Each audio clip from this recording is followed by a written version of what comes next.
Eu convido agora o professor Carlos Alberto Silva. Bom dia a todos. Sou oceanógrafo, formado pela Universidade Federal do Estado do Rio de Janeiro. Fiz o mestrado em aquicultura, no Centro de Aquicultura na Unesp. E o doutorado eu realizei aqui na casa, no Instituto de Geociências, na área de Geoquímica Ambiental. E venho trabalhando com aquicultura ao longo de uns 30 anos. E, mais recentemente, eu ingressei na Embrapa, Tabuleiros Costeiros, em Aracaju, onde eu trabalho com o sistema de produção aquícola. Tá? Então, primeiramente, agradecer em nome da professora Luísa, né, o convite e a todos os da organização, que eu vejo assim, um grande peso, né, e contribuição dos alunos e bolsistas em estarem trabalhando junto, né, para promover esse ambiente tranquilo, né, bem organizado, e aproveito também para dizer exatamente que, ao final, eu trouxe um material, né, que espero que seja contribuição para todos com relação à sustentabilidade na aquicultura, né. Bom, o tema que foi me dado falar foi aquicultura e sustentabilidade. Então, eu, a princípio, quando eu verifiquei, né, os resumos que foram aprovados, eu verifiquei quase nenhuma contribuição de resumos na área de aquicultura. Então, eu, vendo isso, eu resolvi mudar um pouco o foco, né, da palestra, em tentar apresentar para os colegas os vários sistemas de produção, o que se faz em termos de aquicultura e como a sustentabilidade está inserida dentro desses sistemas. Que eu acho que é importante que o foco, né, da minha palestra será, então, a contribuição aos alunos de graduação dessa nova área do conhecimento, nessa nova área do agronegócio, que vem crescendo substancialmente ao longo desses anos no Brasil, né? Bom, inicialmente, então, eu vou mostrar o cenário, né, da aquicultura, né, a nível mundial. Então, nós temos hoje, né, dados mais recentes da FAO, nós temos aqui o total de produção aquícola mundial, está em torno de 66 milhões de toneladas, tá? E a pesca, com a contribuição de 91 milhões de toneladas. Então, todo esse é o cenário de produção e da proteína, né, de origem, né, da aquicultura e pesca a nível mundial. Nós temos, né, em termos, hoje, do consumo per capita de pescado a nível mundial, em torno de 19 quilos per capita, e o Brasil ainda é um fraco consumidor de pescado. Nós temos hoje números bastante interessantes, em torno de 9 quilos per capita, sendo que a recomendação da OMS para o nível nutricional adequado é em torno de 12 quilos. Então, nós temos que avançar bastante com relação a essa contribuição, né, do pescado e passar a ter um hábito de maior consumo de peixe, né? Existem regiões no Brasil onde esse consumo é bastante elevado, região amazônica, em torno de 40 quilos per capita, mas a nossa média é em torno de 9 quilos per capita, né? Bom, nós temos aí um cenário que já foi comentado por vários colegas aqui, do aumento populacional, expectativa de uma explosão demográfica a 2050, e então há uma necessidade de quê? Do aumento da contribuição da aquicultura e pesca no sentido do fornecimento de maior proteína animal. Sendo que nós temos um cenário bastante desfavorável com relação à pesca. Nós vemos aqui no gráfico superior, nesse azul, né, mais claro aqui, a evolução do nível de captura. Nós temos atualmente, há muitos anos, uma estabilidade, uma estagnação do nível de captura nos oceanos, e em um azul mais forte, nós temos o aumento crescente da aquicultura, a contribuição da aquicultura no fornecimento de pescado. Então, a taxa que vem sendo crescente, ela tem um número aqui, né, que ela vem, ao longo desses 12 anos, com uma taxa de crescimento de 6,2%, que é bastante interessante. Nós temos o gráfico embaixo, né, nós temos aqui toda essa parte do fornecimento, né, da contribuição do alimento, né, de origem marinha, no suprimento da origem da proteína animal, e nós vemos aqui a evolução do consumo de pescado, atingindo aí o que eu comentei, 19 quilos per capita, sendo que do total da pesca, que é em torno de 166 milhões de toneladas, 86% desse total é destinado a consumo. O restante é destinado à fabricação de farinha de peixe, que é utilizada na nutrição animal. Mas esses números foram piores. Nós temos agora uma consciência maior, né? E várias ONGs têm trabalhado para reverter esse quadro, ou seja, destinar uma proteína de excelente qualidade à nutrição humana e não à nutrição animal. Ou seja, e como estaria, então, o fornecimento da proteína animal para a cadeia aquática? Seria através de fontes alternativas, né, de origem vegetal. Eu vou falar um pouco disso mais à frente. Bom, e o pescado é uma carne muito nobre, porque uma simples porção de 150 gramas de peixe consegue atender a cerca de 50% a 60% da necessidade diária de proteína de um adulto. Então, seguindo aqui, eu vou mostrar agora esse gráfico. Ele apresenta o estado da população de peixes marinhos. Como nós havíamos comentado aqui, nesse patamar de 50% das populações avaliadas nesse estudo da FAO, 50% estão plenamente exploradas, ou seja, não há como aumentar significativamente o nível de produção de captura de pescado, sendo que 25% estão superexploradas e os outros 25% estão moderadamente exploradas. Então, não há nenhuma perspectiva de melhora com relação a esse efeito, né? Nós temos aí como causa a sobrepesca e, principalmente, a poluição dos ambientes de água a nível mundial, né? Bom, dando uma continuidade sobre esse cenário da produção mundial de aquicultura por grupo animal, nós temos aqui, no total, né, 66 milhões... 66 milhões de toneladas, nós temos a maior produção de peixes, né, de pescado, é através dos peixes, com 44 milhões de toneladas.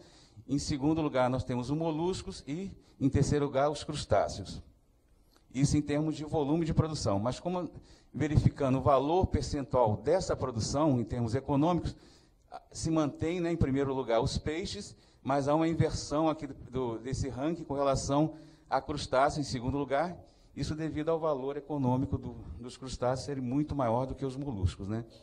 Então, esse é o cenário, e sendo que a aquicultura ela contribuiu, em 2012, com quase cerca de 43% da produção mundial de pescado, e isso vem crescendo a um ritmo bastante considerável. E eu falei só apenas de animal, né, de grupos animais, mas aqui eu botei um dado que também é uma produção significativa de algas, ou seja, de proteína vegetal a partir da aquicultura, que são o cultivo de algas.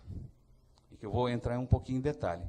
E aqui, ó, esse gráfico abaixo, ele vem mostrando, né, essa evolução crescente do percentual de contribuição da aquicultura no volume total de pescado a nível mundial. Bom, e qual a situação do Brasil, né, em termos da aquicultura, né? O Brasil, ele já teve uma evolução crescente, é muito recente, a aquicultura no Brasil é da década de 60, sendo que a China trabalha isso há centenas de anos. Então, o que nós podemos observar é que hoje o Brasil tem uma posição de destaque, está entre os 15 primeiros a nível de produção, ocupando 4 mil toneladas, e nós temos os moluscos, né, contribuindo com 20 mil, sendo que eu destaquei aqui para vocês o mexilhão, mas existem outras espécies de moluscos contribuindo, tipo a vieira, né, que é também cultivada aqui na região, aqui no estado do Rio. Qual seria a outra espécie importante? Seriam as carpas, que são espécies exóticas, né, também com um volume aproximado aí de umas 100 e poucas mil toneladas.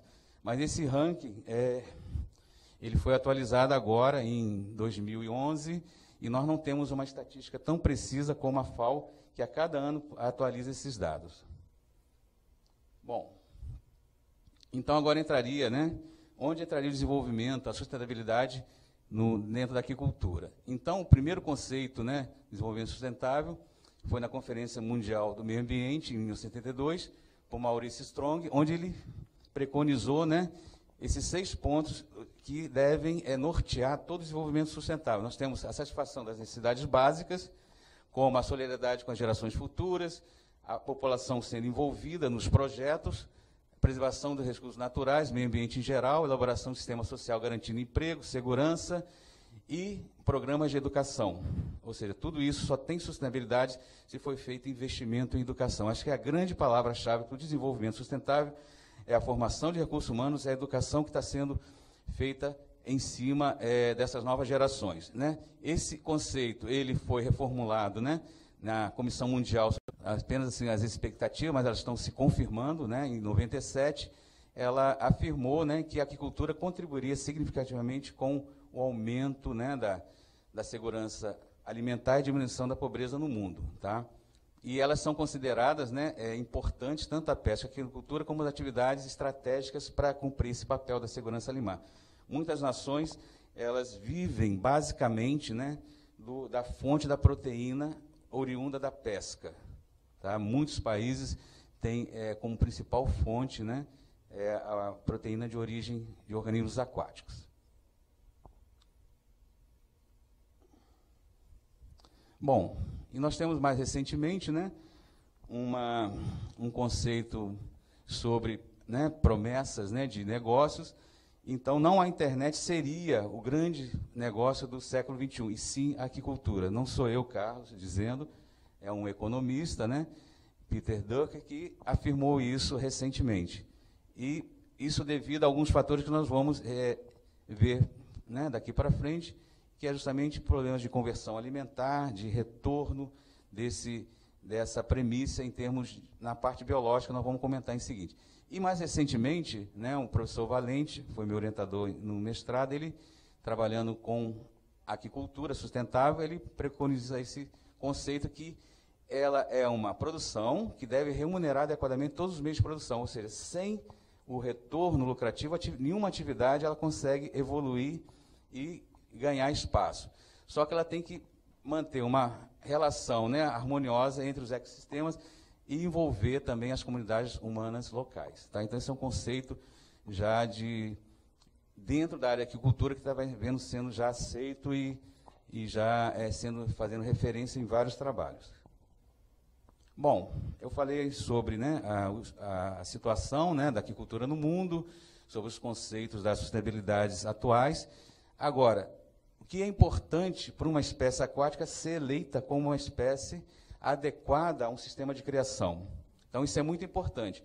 O primeiro dela, acho que isso não só para os organismos aquáticos, que ela tenha toda uma reprodução em cativeiro, que ela possa reproduzir sob condições de confinamento. Isso é muito importante, né? Outro aspecto, ela tem que hoje, né, ser adaptável às variações ambientais. Nós estamos num processo de mudança climática em evolução. Então, a espécie ela também vai ter que se adaptar a essas condições ambientais novas que estão surgindo. Fácil domesticação e arraçoamento. Então, vamos ver aqui ao lado, está uma foto. Esse é um peixe, é o bijupirá, uma espécie nativa. Ele está sendo, praticamente, né, sendo um bicho de estimação, vindo comer na mão do tratador. Isso para espécie, para peixe, é um fato muito interessante. Tá? Essa espécie ela tem, né, um grau de domesticação muito elevado e é um grande candidato à produção em pouco tempo a nível mundial. O bijupirá é um peixe marinho, ele é nativo da costa brasileira, toda a costa atlântica, mas ainda não foi definido um sistema de produção para ele. Então, ele está em constante pesquisa, mas nós vamos ver em termos de ganho de peso, tá? Depois ele tem que ter um rápido ganho de peso. Então, o gráfico aqui mostra, tá, várias espécies. Nós temos aqui, né, robalo, cóbia é o nome internacional do bijupirá. Então, ele está aqui, ó, em 12 meses, ele pode atingir 6 quilos de peso. Tá? Em um ano, ele vai atingir 6 quilos de peso. Nenhuma outra espécie tem essa velocidade de ganho, né, de peso. Nós temos aqui, ó, o salmão, está representado aqui, ele atinge, em 24 meses, ele atinge 4 quilos. Nós temos o bacalhau, em verde, atingindo em 24 meses 3 quilos. Então, é considerada uma espécie com candidato excepcional ao cultivo, né, em pouco tempo. É uma espécie marinha. O Brasil não tem tradição no cultivo de espécie marinha. Tem que ter boa conversão alimentar, isso é importante. E agora, não adianta nenhuma dessas características se no final ele não tiver uma boa aceitação pelo consumidor. É lá na ponta que vai definir qual espécie, qual tipo de carne vai continuar, né, tendo investimento, tendo interesse pela cadeia produtiva, né? E eu posso dizer para vocês, né, o bijupirá não é fácil de se encontrar no mercado, mas é uma espécie que ela tem carne branca, que é o grande, vamos dizer assim, todo mundo vai comer peixe, prefere carne branca, sem espinhos, né, com alto rendimento em filé, e o paladar excelente. Tá? Hoje você consegue comer esse tipo de peixe mais na costa do Nordeste, porque eles não formam cardumes, e é uma pesca, praticamente uma pesca individual por indivíduos. Né? O nosso volume de produção em captura é em torno de 90 toneladas anuais. É insignificante. Para isso vem a mercado, é muito insignificante. Bom, continuando aqui. Bom, e como eu falei para vocês, que ao ver toda a parte de resumos, né, que foram aprovados, nenhuma referência aos sistemas de produção agrícola, eu vou mostrar rapidamente, né, quais são os sistemas vigentes, né, os sistemas de produção na área, e vou detalhar cada um deles em termos de sustentabilidade. Então, primeiramente, nós temos, né, o sistema intensivo, extensivo, né, que é um sistema de muito pouco, né, impacto ambiental, um impacto ambiental muito baixo, porque se trabalha com uma densidade de animais, né, de peixes, pequena, não é ofertado nenhum tipo de alimento, praticamente se trabalha com a produção primária desses lagos, represas, né, e foi o que começou, né, em termos de cultivo na China, foi através do cultivo extensivo, sem fornecimento de ração, e se trabalhando também com várias espécies nativas do próprio local. Então, é muito baixo impacto. Depois nós temos sistemas intensivo de produção aquícola, nós temos sistema de recirculação, ressuês e tanque-redes. À medida que se vai aumentando as tecnologias envolvidas no sistema, o impacto ambiental também aumenta, porque normalmente se você tem um grande investimento inicial, você tem que trabalhar com densidades maiores para ter um retorno do capital, ter um lucro interessante do ponto de vista empresarial, né? Então, um exemplo do sistema de recirculação, ele seria, né, ambientes onde as espécies podem, né, devem, né, ser criadas em altas densidades, né, e não há nenhuma geração de efluentes, porque toda a água ela passa a ser tratada e reutilizada, não só naquele ciclo, mas em ciclos posteriores de produção. Né? Existe um uso eficiente da água e da energia. Vocês podem observar aqui que esses sistemas, né, eles trabalham sob estufas, onde a perda energética é pequena, né?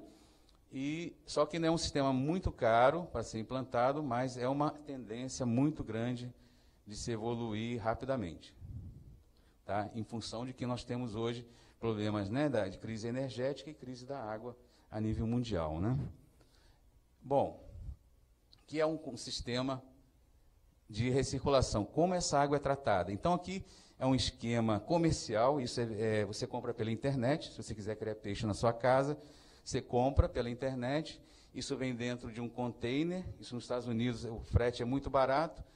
Esse sistema que está sendo apresentado para vocês aí é na ordem de $600. Quer dizer, R$2.000, né? Você tem tanques para criação de peixes, você tem biofiltro, né, onde é feito o tratamento biológico da água, você tem sistema de geração, que você vai ter que fornecer suplementação de oxigênio, porque as densidades são altas, e aqui as bombas de circulação.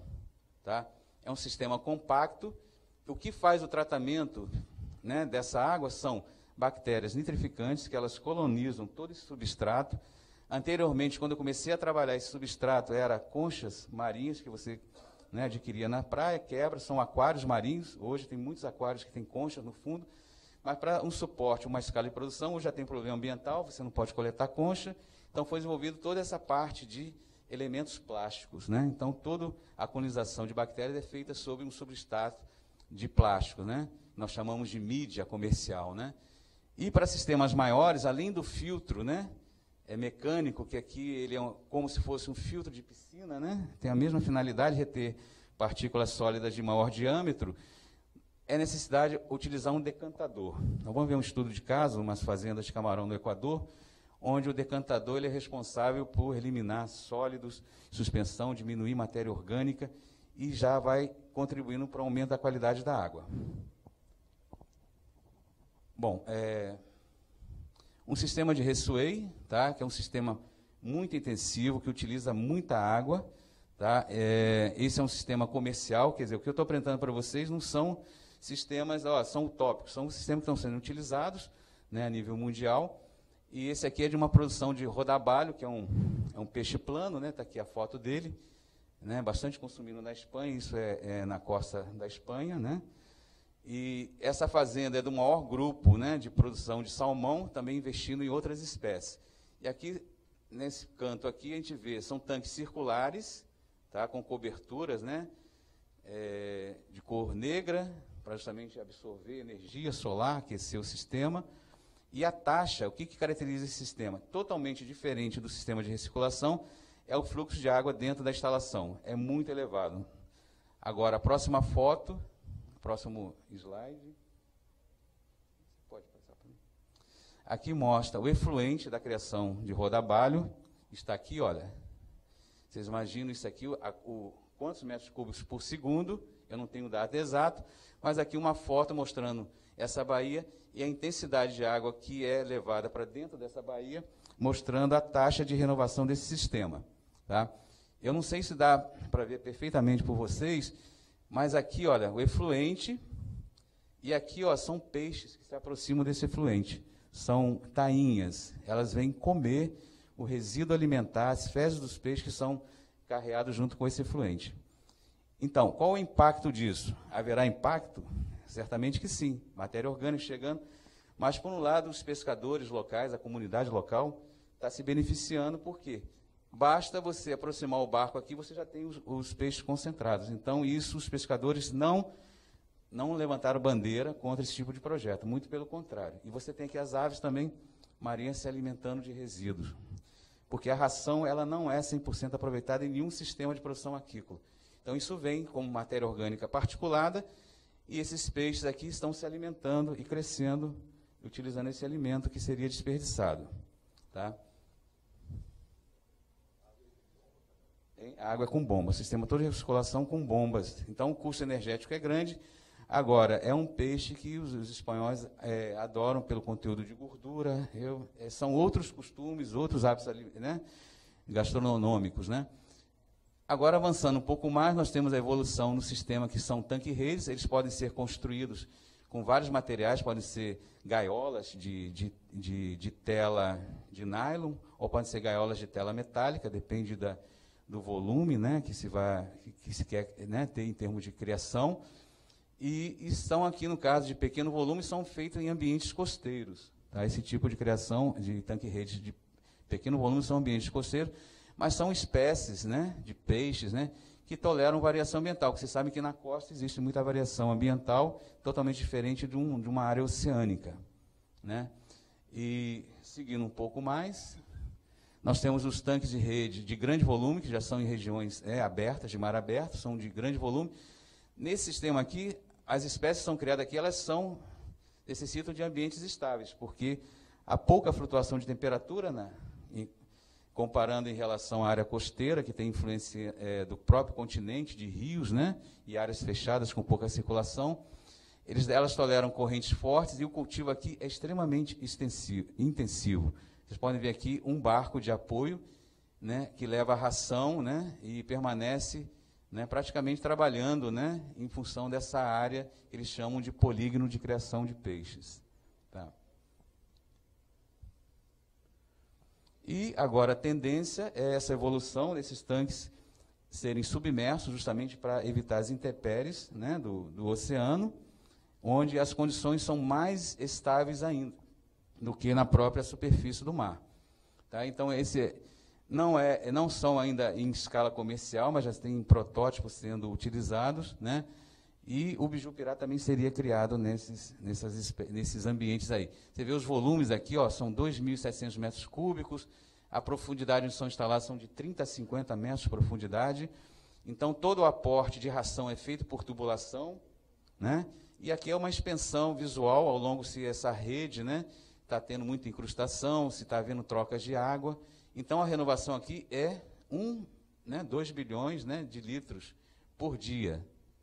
Quer dizer, então, você pode colocar a quantidade de peixe que você não vai ter problema de suprimento de oxigênio, e toda a produção de amônia e do metabolismo do peixe vai ser carreado para fora. E vai haver o efeito de diluição, como é feito hoje com esgoto doméstico. Na área de manguezal, é um efeito diluidor. Você joga num volume maior de água e vamos ver as consequências. Só que elas estão cada vez mais sendo contestadas, né, hoje pelas ONGs, pelos ministérios, né? E a grande vantagem desse sistema é que existe uma proteção contra furacões e tempestades. Bom, vamos seguir agora. Tem hora que não pega aqui. E, finalmente, né, um outro sistema de produção, que é em viveiros costeiros, onde se dá praticamente toda a produção de camarão marinho no Brasil e no mundo, né? O camarão não é criado em tanque-rede, somente em ambientes de viveiros, né? Só que essas espécies que vão ser trabalhadas nesse sistema, elas têm que tolerar ampla variação ambiental. Você imagina uma coluna d'água aqui de 1 metro, 1,5 metros, existe estratificação térmica, existe variação de oxigênio, onde entra água, ponto de saída de água, e elas são hábitos para policultivo ou cultivo semi-intensivo.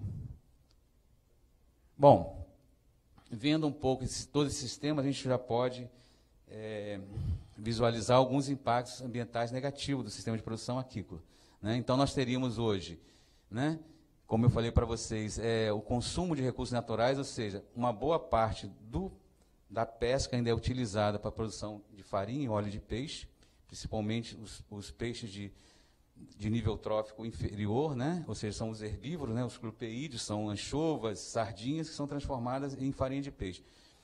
Então, nós temos aqui, né, essa problemática, eu vou detalhar um pouco mais tarde. A própria poluição, quando você abre um viveiro, né, de criação para fazer despesca, essa água lançada.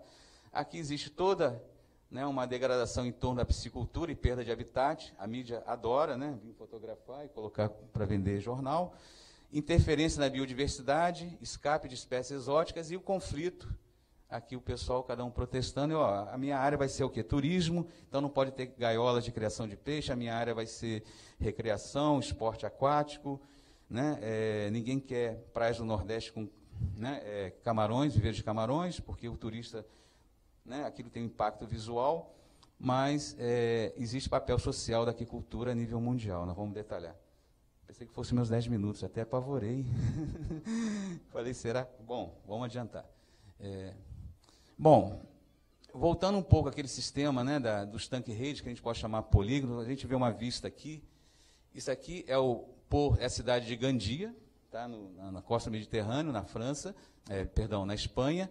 E aqui você tem uma estrutura portuária e há uma ambiência, uma harmonia entre a produção de peixes e o porto, onde você tem movimento, né, de cargas, navios. A gente imagina que o porto aqui no Rio de Janeiro, ou então lá em Santos, quem vai criar peixe no local desse? Então, acho que existe já uma discussão, né, desses conflitos. Então, é muito próximo da costa, você leva meia hora para chegar de barco até a instalação. Quer dizer, então, viabiliza mais a parte econômica de suprimento, né, de diário, de ração, de mão de obra. Mas a gente percebe, isso foi parte do meu trabalho de pós-doutorado, né, no impacto desse sistema de criação no ambiente. Nós temos, basicamente, acúmulo de matéria orgânica embaixo, em torno dos tanque-redes, alterações das continuidades bentônicas, perda de diversidade, aumento da demanda biológica de oxigênio nos sedimentos, aumento de nitrogênio e fósforo nos sedimentos e água intersticial, mas, por um lado, existe um enriquecimento bentônico, que são espécies oportunistas, né? Então, uma foto mostrando, não sei se está claro, né? Até que eu gostaria que tivesse pouca luz, né? Porque não são fotos com muita nitidez, né? Mas tudo bem, não há necessidade a princípio, tá, gente? Tem umas tabelas que eu estou um pouco preocupado. Dá para dar uma olhada, né? Então, aqui, olha, isso aqui é embaixo dos tanque-redes, tá? Essa vista um pouco mais ao lado dos tanque-redes, essa aqui é exatamente embaixo dos tanque-redes. Vocês podem perceber, essas manchas negras aqui são sedimento com total anoxia, tá? Ou seja, você passa não tem o consumo, o acúmulo de matéria orgânica é tão grande que você mede o oxigênio nessa camada, né, intersticial, é zero, são camadas anóxicas abaixo do tanque-rede. Isso aqui são resíduos, né, de ração que o peixe não come, tá? Por algum motivo, ou ela veio com palatabilidade diferente, ou ela está, né, com ranço. E aqui, esse cenário. Ao lado também você vê outras cargas que são moluscos, que eles crescem nas redes. Então, os mergulhadores, periodicamente, têm que fazer limpeza dessas redes.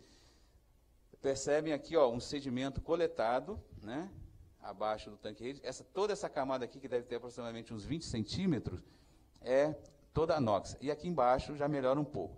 Agora, vocês vejam essa foto aqui de um ponto controle a 500 metros de distância do tanque-rede, já tem o desenvolvimento da macrofauna bentônica. Aqui você tem molusco, tinha alguns caranguejos, então o impacto é muito forte, tá, nessas instalações. Bom, mas existe benefício também, tá? Existe benefício em interações, né, da fauna e flora local. A parte dessa fauna, ela se beneficia do excesso de alimentos acumulados. Então, você tem algumas comunidades que vão beneficiar. Próximo às instalações, existe uma riqueza biológica que, aparentemente, ela em alguns momentos, ela diminui, mas em alguns momentos ela também é favorecida, tá? Ao redor dessas instalações, aumenta a captura do pescado silvestre. Outras espécies vêm se alimentar porque existe uma bioincrustação de algas nessas redes, então isso facilita os peixes virem alimentar. O efeito atrativo, por um lado, também, né, perigoso, né, como competidores, né, vem também ao redor desses tanques numa oportunidade de um escape de peixe, né? E a maioria dessas interações causadas são reversíveis, tá? Então, já tem um estudo que, aproximadamente, em um ano, você já tem toda uma regeneração daquele cenário que eu mostrei anteriormente, ou seja, que parece um deserto, né, aquático em termos de biodiversidade da comunidade, né, bentônica. Bom, vou falar um pouco também dos impactos positivos, né, para a gente não ter só essa ideia, né, negativa da pesca. Qual o grande favorecimento da aquicultura? É a redução da pressão sobre os estoques pesqueiros, ou seja, a partir do momento que existe oferta de pescado a nível mundial, a gente vai tendo a aquicultura tendo a sua importância, né? O aumento, a produção de proteína sustentável, geração de riqueza, né? É uma atividade de produção de baixo consumo da água, e o aquicultor passa também a ser um vigilante ambiental, porque ele depende do meio ambiente para ter a sua melhor produção. Desafios hoje, né, que nós temos da maricultura no Brasil, são essas aí, quer dizer, o licenciamento ambiental é demorado, a cessão das águas públicas é burocratizada, escassez da mão de obra, falta de assistência técnica, equipamentos nacionais. Nós não somos uma nação náutica, nós podemos ver assim, em termos aí dos nossos portos, né, eles são totalmente deficitários. Então, como é que você vai desenvolver uma indústria baseada em produção marinha no Brasil? Nós temos que evoluir muita coisa. E ausência de rações, né, específicas de qualidade. Bom, o entrave ao desenvolvimento da nossa cadeia é justamente a baixa competitividade com outras indústrias de carne. Aqui nós temos um gráfico, tá, onde aqui é a contribuição, tá, do produto da pesca, e aqui em cima, não ficou claro, mas é da aquicultura. Tá? Esses quadrados aqui. Para baixo nós temos a contribuição, né, no consumo de bovinos, né, frangos e suínos. Você vê que nós somos insignificantes ainda em termos de consumo. Então, nós temos baixa competitividade com relação, nós temos alto custo dessa ração. Uma ração para carnívoros é muito cara, que ela exige um teor de proteína muito elevado. Nós ainda não temos uma qualidade genética da levina, a não ser a criação de salmão no mundo, que é um melhoramento genético que tem ocorrido desde a década de 50. Nós temos o primeiro programa de melhoramento genético do tambaqui feito pela Embrapa, que não tem 8 anos. Então, nós temos muito a caminhar. O baixo desempenho socioeconômico e uma legislação ainda bastante restritiva. Na Espanha, como eu mostrei para vocês, a convivência entre porto, criação de peixes. Aqui nós temos ainda restrições muito grandes à instalação de projetos em águas públicas. Bom, quais são os métodos usados para medir a sustentabilidade da aquicultura? Então, eu vou elencar, só falar um pouco, mas depois, quem quiser, né, eu tenho material. Nós temos a análise energética, que é vamos dizer assim, a que fornece uma visão holística, mas você envolve todas as inter-relações do ecossistema e é difícil a interpretação dos dados, né? Então, nós temos pegada ecológica, análise do ciclo de vida, que focam principalmente a questão ambiental, né? E nós temos a tríade da sustentabilidade, não só a questão ambiental, mas a social e econômica. A resiliência, né, desses ambientes se perpetuarem ao longo do tempo, mas não existe ainda um método científico claro para medir a resiliência do sistema de aquicultura. E o que mais se trabalha hoje a nível mundial são conjunto de indicadores. Tá? Esses conjuntos de indicadores, eles transformam tudo em matemática. É a visão merística do que está acontecendo, possibilitando a gente analisar cada ponto e corrigir. Tá? Então, dentro desses conjuntos de indicadores, por favor, Nós temos ambientais, que é focados praticamente na poluição, sociais, nas questões da distribuição de renda, geração de pós-trabalho, empregos, econômicos, né, em termos da geração de renda, taxa de entorno e período de capital, esses são os principais. Tá? Então, agora eu vou falar um pouco sobre cada um deles, tá, em termos de eficiência, por exemplo, na produção de massa comestível. Nós temos aqui essa tabela mostrando, né, vários sistemas produtivos, desde leite, ovos. Nós temos, na aquicultura, aproximadamente de 2,5 a 4,5 quilos de alimento produzindo 1 quilo de massa comestível. Aqui é tudo normalizado para porção comestível. Tá? Por exemplo, nós temos aqui o leite, mas o leite é 100%, né, ingerido, então ele também tem um índice eficiente de produção comparado à aquicultura. Mas nós temos, por exemplo, os peixes, nós utilizamos, né, alimentamos somente 60%. Então, isso é normalizado e aumenta. Agora, é devido ao que, basicamente, esses índices dos outros sistemas de produção animal é de 3 a 17 quilos de alimento para produzir 1 quilo de massa comestível. Então, nós ganhamos, quando digo nós ganhamos, é o sistema, tá? Nós ganhamos porque nós não temos o problema que tem a maioria dos vertebrados, que é a gravidade. Você tem que ter dispêndio energético para se manter, tá? Brigar contra a força gravitacional. Já os animais aquáticos têm a densidade quase igual à da água do mar. Então, eles flutuam, não tem esse gasto energético. E, segundo, a eficiência no nível do uso do nitrogênio é muito maior em peixe do que, por exemplo, no gado. Tá? Então, esses são os fatores que contribuem para essa eficiência. Vamos lá. Eficiência no uso da terra. Quando eu mostrei aqueles sistemas, né, eu falei da intensificação da produção. Então, a eficiência do uso da terra ela se torna, né, favorável quando realmente você trabalha com sistemas intensivos, onde você coloca muitos animais, né, por metro quadrado e produz, né, muitas toneladas. Então, o que vai acontecer? A tendência para 2050 é aqueles viveiros que estão na beira da praia serem tomados pela urbanização. A proliferação dos tanque-redes, né, a maior difusão de sistemas de recirculação, crescimento da aquicultura integrada e cada vez mais aumento dos conflitos de água e uso. Né? Outro indicador, eficiência no uso da água. Nós temos aqui, lá em primeiro plano, nós temos as fazendas marinhas. Só um minutinho, por favor. Isso aqui é eficiência do uso da água doce. Tá? Então, nós temos as fazendas marinhas que consomem pouca água. Né? Então, é uma tendência mundial que os sistemas de produção passem a ser mais marinhos do que de água doce. Né?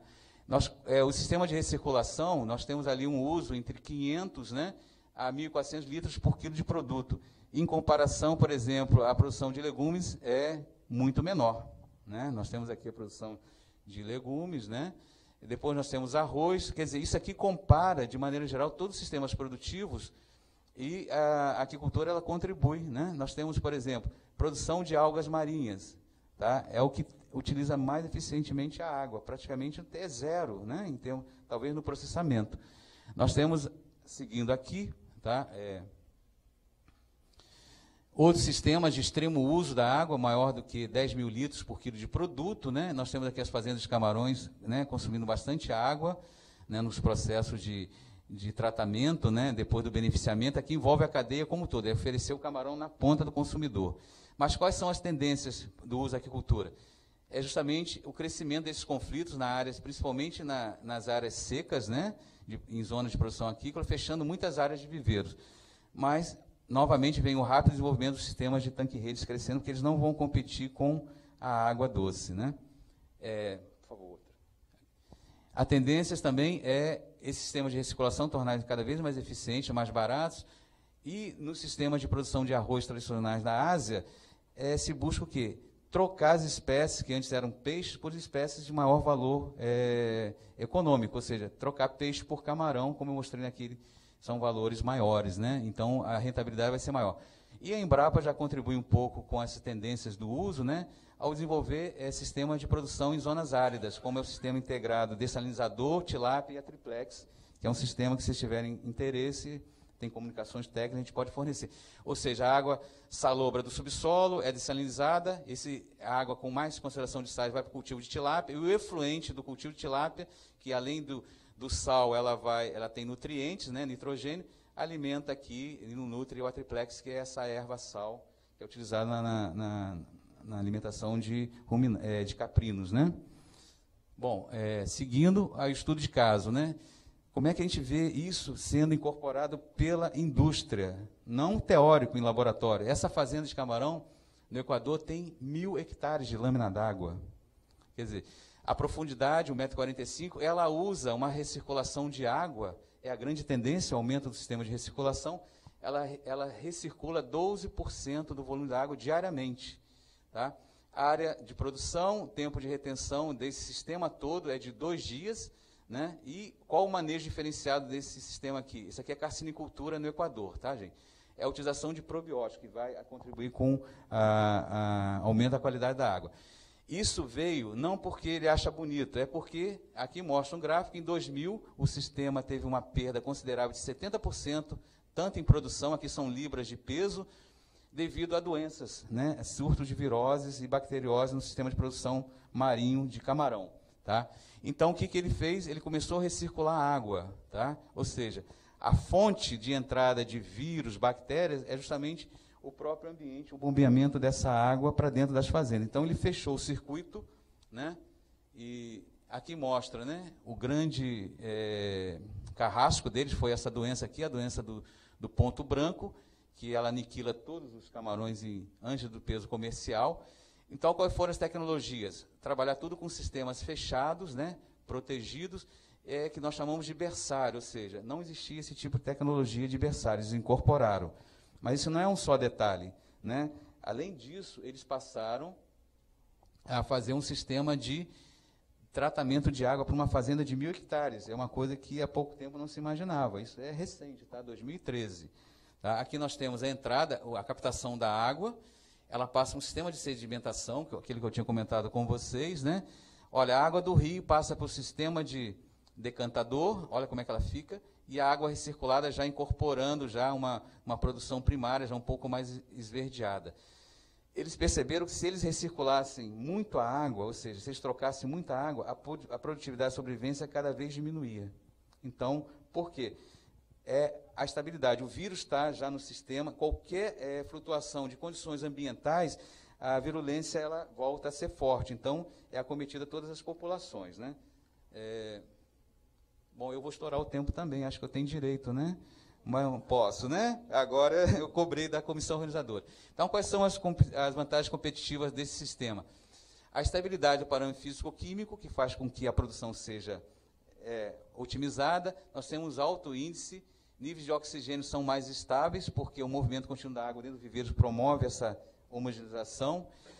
E o grande, né, que eles ganharam, diminuição dos contaminantes externos via água. Como a captação diminuiu, você tem menos probabilidade de entrada de agrotóxicos, poluentes urbanos e industriais dentro do sistema. Então, isso aumentou consideravelmente a produção. Tá? O uso e eficiência da energia está aí a tabela, não vou falar muito, tá? Mas continua o sistema de produção de algas sendo os mais eficientes no termo de uso aqui nós temos aqui a quilocaloria do input de proteína e o output de proteína, ou seja, eles não gastam nada. O sistema de carpa, né, na Ásia, eles utilizam muita mão de obra abundante que tem lá, humana, que é arroz e feijão, não utiliza combustível fóssil. Então, eles são mais sustentáveis do ponto de vista de utilização de combustível fóssil. Mas, se você comparar, isso eu faço destaque para vocês, o sistema de produção do Equador, em viveiros, que vocês viram a foto anterior, com o mesmo sistema de produção de camarão na Tailândia, os equatorianos são mais eficientes e utilizam menos combustível para produzir 1 quilo de camarão do que da Tailândia. Quer dizer, são manejos, são estabelecimentos que já têm tecnologias e o nível de tecnologia de cada país define, né, a sua eficiência em vários aspectos, né, da energia principalmente. Andando um pouco mais. Então, aqui só para mostrar o cultivo de macroalgas no Brasil está começando, mas essas espécies aqui elas são importantes, ela tem mais de 20 milhões de toneladas sendo produzidas no mundo, né? Não interessa muito falar, mas são sistemas que não têm utilização quase nenhuma de energia, né? Outra, por favor. Eu não estou conseguindo avançar com isso aqui. Tá? Então, a tendência do uso de energia é o quê? A utilização das fontes renováveis de energia. Tá? Então, não vamos entrar, eu quero mostrar uma coisa mais à frente, mais interessante. Acho que vários colegas já falaram sobre isso. Tá? Eficiência do uso do alimento, o professor Mário, né, foi bastante pontual, né? E acho que eu não vou detalhar muito, mas eu quero só mostrar para vocês que nós temos aqui o maior consumidor de ração no mundo é as carpas, porque elas têm a maior produção mundial de peixe é de carpas na região da Ásia. Então, eles utilizam muita ração. E aqui o grande problema, né, do uso do alimento é justamente essa cadeia, transformar sardinha, que poderia ser alimento humano, em farinha de peixe para suprir essa demanda. Então, aproximadamente 30% da farinha de peixe foi obtida agora por resíduos de peixe. Antes era utilizado o peixe in natura. Então, era um desperdício. Agora não, são os resíduos de peixe do beneficiamento que estão sendo processados para ração, né? Bom, isso aqui é um estudo de caso que nós, somente o livro trata sobre isso, tá? Nós, dentro daqueles indicadores de uso de alimento, nós escolhemos, para o nosso trabalho, junto com a professora Juliana, fatores simples, indicadores simples como fator de conversão alimentar, que é o que gasta de ração para produzir 1 quilo do animal, a taxa de matéria seca, a quantidade de matéria seca produzida por 1 quilo de matéria seca de camarão, a taxa de produção de resíduos, a taxa de eficiência proteica.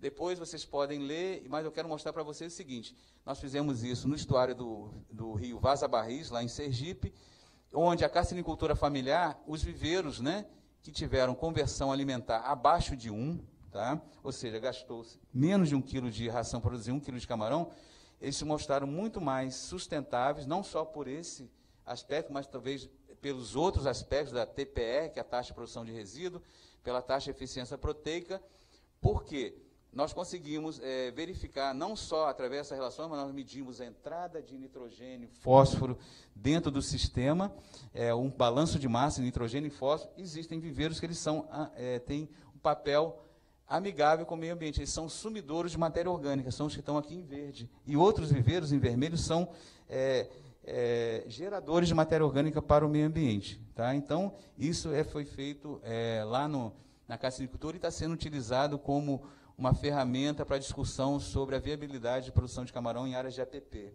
Dependendo do manejo, ou seja, nós preconizamos pouca ou nenhuma utilização de ração para se chegar a esses níveis aqui, de fator menor do que 1, praticamente adubação dos viveiros, né?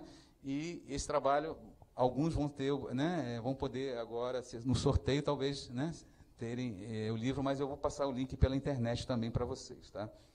Bom, e aqui é o grande vilão, né? Acho que eu vou ter que acelerar bastante. O aumento da produtividade é o grande sonho de qualquer produtor, né, rural. Eu quero produzir mais em menor área possível. Eu quero aumentar o quilos por metro cúbico, no meu caso, né, não metro quadrado. Então, o que a gente faz? Né? Aumenta a densidade? Ótimo. Aumentando a densidade, né, você precisa, então, também melhorar a sobrevivência. Não adianta aumentar, gastar semente, e você depois não vai ter uma alta taxa de eficiência. E melhorar, né, o crescimento. Então, isso é a primeira coisa que se vem à mente. Né? Mas, ao mesmo tempo, você vai colocar mais animais, mas você tem que também pensar na diminuição da conversão alimentar. Senão você vai gastar muito alimento e converter pouco. Então, esse é o ideal. 1 quilo de alimento produzindo 1 quilo de carne. No caso, diminuição aumento da proteção, ou seja, diminuir a predação e a competição dentro do sistema. Então, utilização de filtros, né? Filtros simples, né? Telas, proteção contra pássaros. Logicamente, se você diminui, né, a conversão alimentar, você, como eu mostrei para vocês, né, você aumenta a qualidade da água e solo, você tem a menor incidência de doenças e contaminações. Né? Então, isso é um modelo, né? Só que isso é muito bonito na teoria se não houvesse justamente o grande vilão, que é a ração. Se você aumentar a densidade, você tem que aumentar, né, o nível de alimentação. Então, a ração ela tem parte que não é ingerida, que ela, né, não é ingerida, parte que são fezes que são lançadas, né, ao meio ambiente, matéria orgânica, decomposição, o próprio peixe, parte dessa ração ele assimila, né, transforma em carne, mas muita coisa ele excreta, principalmente amônia, né, gás carbônico, fosfato, tudo isso vai para o ambiente. Tá? Seguindo. Então, nós temos um estudo já clássico na nossa área, que é de Boyd, né? Boyd, onde ele já quantificou qual é a perda de nitrogênio e fósforo dentro de um sistema de produção. Então, para a tilápia, tá? Nós temos aqui, ó, você normalmente gasta 1,7 kg, né, para produzir 1 kg de peixe. Tá? Carbono, nitrogênio e fósforo. Olha o nível de perda. Você só consegue conservar 15%, 85% vai para o ambiente. Nitrogênio, 74% para o ambiente. Fósforo, 53%. Consequência, tudo isso no ambiente, eutrofização já foi levantado hoje por vários colegas aqui, que é um crescimento excessivo de algas esverdeadas, né? Então, existe tecnologias para redução de nitrogênio? Perfeitamente. Não vou detalhar, tabela, vocês podem consultar, mas são bioreatores, biofiltros, leitos filtrantes com uma série de algas que retiram nitrogênio e fósforo, né? E tem sistemas, aqueles biofiltros, que eu mostrei para vocês, chegam até 96% de redução. As tendências do uso da ração para 2050 é aumento do uso da farinha de peixe, mesmo tendo uma controvérsia ambiental, mas os países, especialmente a China, estão intensificando o seu sistema de criação de carpa. Então, isso é uma previsão, tá, de Costa Pierce, que nós vamos ter um aumento da farinha. Provavelmente vai vir a partir de resíduos. Vamos utilizar a maior quantidade de resíduos, né, de fábrica de processamento de aves e estrumes no sul da Ásia, mas a conversão vai ser maior do que 3, vai ter uma grande geração de resíduos. Tá? Então, é preciso trabalhar essa questão da diminuição, né, otimização, né, convertê-los em alguns outros subprodutos. Né, vai haver uma diminuição dessas farinhas de peixes em tanques e redes, né, e aqui vai justamente a substituição dessas farinhas por óleos, né, e de origem agrícola. Né, nós temos aí, né, praticamente a sorte, né, é que a proteína vindo da soja é muito bem aceita pelos organismos aquáticos. Tá? Então, há substituição de quase 100% para algumas espécies. E hoje a biotecnologia vai, né, alongar os ácidos graxos essenciais, de maneira que o grande problema é que os ácidos graxos essenciais, eles precisam, os peixes têm um alto requerimento, né, não só de aminoácidos, mas também de óleos graxos essenciais. Né? Eu não vou entrar em detalhe. Desafios, né, da aquicultura industrial é limitada, né, é o crescimento, mas a gente tem uma grande tendência dessa redução, né, de origem marinha por farinhas de origem vegetal. Inovações nas rações, alta digestibilidade, pequena taxa de excreção, menor proteína dietária, nós fornecemos muito mais, o professor foi bem claro, muito mais do que as espécies exigem, então os estudos de exigência nutricional vão ser mais avançados, aquela nutrição de precisão que ele comentou, né, e a sustentabilidade, ela também vai aumentar se nós adotarmos boas práticas de manejo, ou seja, dar todo o conforto e bem-estar animal, redução de efluentes, e por aí afora. Né? Bom, existe também a campanha desfavorável à aquicultura. Aí já são uma ONG, tá? É a campanha Aliança Global contra a Aquicultura Industrial.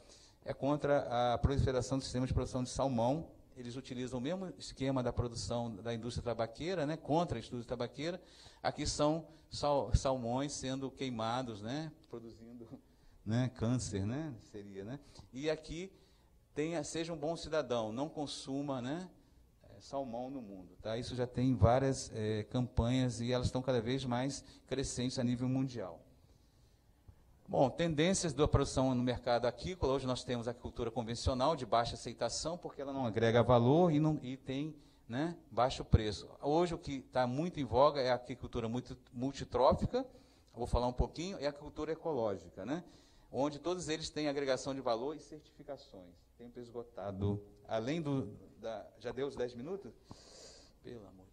Bom, a aquicultura ecológica, eu posso abrir um parêntese e dizer, olha, é uma aquicultura orgânica, tá? Muito complexa e não tem ainda projetos a nível industrial no mundo e no país. Tá? Existem iniciativas empresariais. Agora, o que está realmente tendo um grande avanço é a aquicultura multitrófica, que ela é o quê? Ela é a criação de vários organismos de diferente nível trófico no mesmo ambiente. Isso já é feito na China desde muitos séculos, e tenham intensificado cada vez mais. Então, na China, ela surge, né, o cultivo integrado, multitrófico, com as carpas, né, que elas estão aí representadas, né, e o sistema ele todo é a base também de insumos, né, na produção de frangos suínos, né, que também são lançados no sistema. Esses peixes vão filtrando a água e convertendo esses insumos, né, de baixo custo em carne. Né? Agora, no Brasil, por favor, nós já temos essa iniciativa lá em Santa Catarina, né, onde a suinicultura é ligada à criação de carpas. Mas é um modelo que não evoluiu, ficou mais restrito a nível local, sem assim, uma aceitação interessante a nível de Brasil. Né? E também pela pela própria localização, né? São carpas, elas são mais tolerantes a ambientes mais frios, né? Então, esse sistema é um sistema ainda utilizado no Brasil. A agricultura multitrófica integrada, ela integra, por exemplo, cultivo de salmão, né? Peixes, junto com cultivo de moluscos, que vão filtrar matéria orgânica particulada, e as algas, que vão filtrar os nutrientes dissolvidos na água. Então, esse é o modelo que está sendo mais aceito pela comunidade científica, que está tendo menos embates ecológicos de sustentabilidade. Outro, por favor.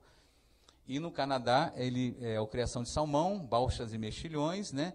E as macroalgas, né? Que são, aqui no caso, a laminária. Então, isso já é comercial no mundo, tá? Já existem muitas fazendas. Outro, por favor. No Brasil, né? Nós temos a iniciativa do cultivo multitrófico numa propriedade, né? No Rio Grande do Norte, né? E eu vou abrir só uma lembrete. O Alexandre Weinberg, que era o proprietário, ele deixou, né, esse planeta há um mês atrás, né? E então eu gostaria assim de mostrar o trabalho. Ele foi pioneiro no cultivo multitrófico, integrando camarões, ostras e cavalos marinhos. Então, esse é um conceito dele que eu achei bem interessante e vou destacar para vocês. O que é o cultivo multitrófico? É um ambiente semelhante ao ambiente natural, promovendo o equilíbrio e sinergia positiva entre os organismos, ou seja, cada um fornece sinergia ao outro. Baixo adensamento, ou seja, pouca quantidade de camarões, ostras por metro quadrado, e atendendo a capacidade de suporte. Grande Weinberg. Outro, por favor. E quais são os benefícios do cultivo multitrófico? É aliviar a contaminação orgânica através da reciclagem de nutrientes, benefício mútuo aos organismos cultivados. No Canadá, essa produção já teve um incremento de 50% de utilização desses sistemas, e a diversificação econômica é acho que a grande chave disso, né? É você, uma hora, o mercado está muito mal para a produção de salmão, então vão vender o molusco, depois volta o mercado favorecido, vende o camarão, agora tem que ter dinheiro, recurso para estocar essa quantidade, mas trabalhar com as commodities, né, com o mercado. E, para finalizar, gente, eu só vou apresentar para vocês outro estudo de caso, que é um cultivo integrado, inovador no Brasil. Aqueles problemas que sofreu lá o Equador com as viroses, as bacterioses, também o Brasil sofreu, e a solução nossa, um pouco também mais criativa, foi a integração do camarão, tá, e a tilápia. Então, esse estudo aqui, tá, é importante a gente mostrar o resultado econômico, para não dizer, olha, isso é teoria e fantasia, né? Bom, essa fazenda é pequena, tá, 22 hectares, mas foi feito, né, um estudo comparativo entre o policultivo em áreas livres de doença e o policultivo em áreas afetadas por doença. Aqui, olha, mostra que foi colocado 1,19 peixes por metro quadrado, e aqui as densidades de camarões, 8,79 por metro quadrado. Aqui no monocultivo, ou seja, onde só foi criado o camarão, aqui foram avaliados 15, 20 e 25 camarões por metro quadrado. Aqui, olha, o período, né, de crescimento é maior no policultivo, porque a tilápia ela necessita de pelo menos o camarão você produz ele com 3, 4 meses. A tilápia para o camarão comercial vai para 6, 7, 8 meses. Então é diferente, mas aqui tem o fator de conversão alimentar, né?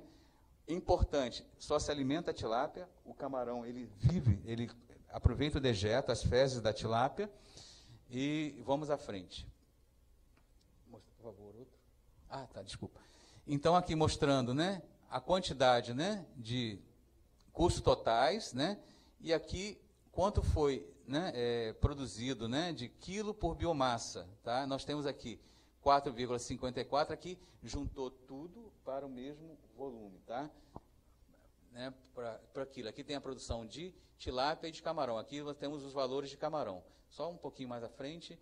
Bom, para resumir, né, essas áreas de policultivo livres, né, sem doenças, foram que tiveram a maior rentabilidade. A lucratividade foi 60% superior, né, do que os monocultivos. O lucro médio foi também 40%. E a rentabilidade média dos policultivos foi em torno de 7%. Isso mostrando que a agregação, né, a integração de peixe e camarão é mais produtiva do que apenas o monocultivo.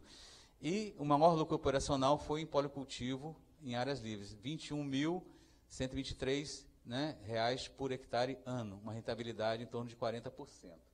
E finalizando, obrigado pela paciência, tá? E fico à disposição de perguntas, tá? não só agora, como após a palestra. Obrigado.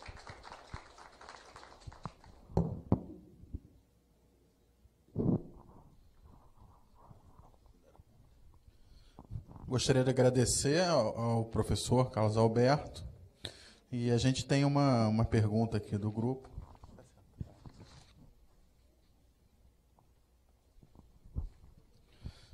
Foi pedido que o senhor fizesse alguns comentários mais aprofundados sobre a questão dos grupos contrários à aquicultura, em especial do salmão. Bom, existe também, tá, os grupos favoráveis, tá, à aquicultura, não só os grupos desfavoráveis, né? O grande problema é que o salmão ele tem causado impactos significativos, por exemplo, na costa do Chile, onde foi introduzido em locais onde a circulação de água não é tão eficiente como na Noruega. A Noruega você tem áreas mais abertas e alguém já visitou o Chile, viu, pelo menos em mapa, existem áreas assim contidas entre continente e ilhas, e nesse espaço, né, eles fazem a criação de salmão no Chile. E tem outro também, por outro lado, essa questão da utilização da farinha de peixe, tá? Porque o salmão é um carnívoro, né? E então é utilizada ainda bastante quantidade de farinha de peixes na formulação da farinha, na ração do salmão, né? E, mais recentemente, houve também a utilização, né, por alguns grupos, né?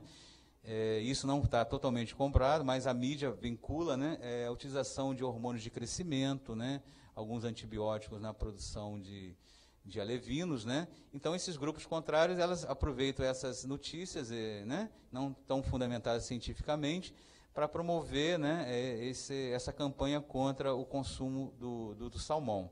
Eu, particularmente, não tenho não vejo nenhum problema nessas indústrias, porque, inclusive, da mesma maneira que eles avançaram em tecnologias para a aquicultura, eles estão avançando muito em tecnologias de remediação através dos cultivos multi-integrados, com moluscos e algas sendo criadas em cultivos multitróficos, né?